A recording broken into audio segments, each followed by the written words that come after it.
నూజివీడు నియోజకవర్గం అనేక సమస్యలతో సతమతమవుతుందని వైఎస్సార్ కాంగ్రెస్ పార్టీ నేత మేక అప్పారావు చెప్పారు. రైతులను పట్టించుకునే పాలకులే లేకుండా పోయారన్నారు.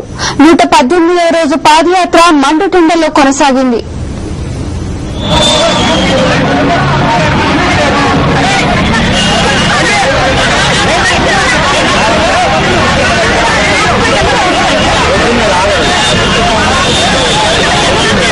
షర్మిల పాదయాత్ర ప్రత్యర్థి పార్టీల గుండెల్లో వణుకు పుట్టిస్తుందని చెప్పారు వైఎస్సార్ కాంగ్రెస్ పార్టీ నేత మేకా అప్పారావు.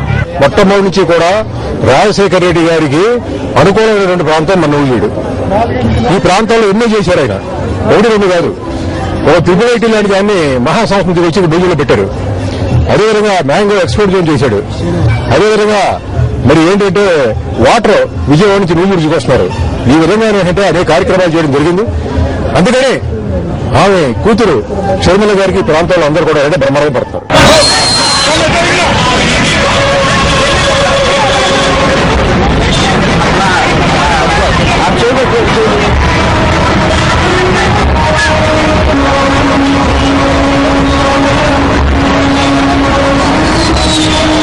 నేను ఎంబీబీ చేశాను.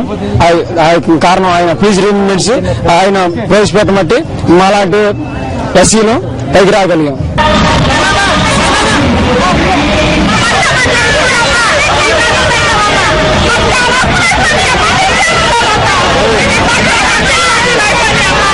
ఫీజు రీయింబర్స్మెంట్ లాంటి పథకం ఎంతో మంది పేద విద్యార్థులకు లైఫ్ ఇచ్చిందని చెబుతున్నారు స్టూడెంట్స్.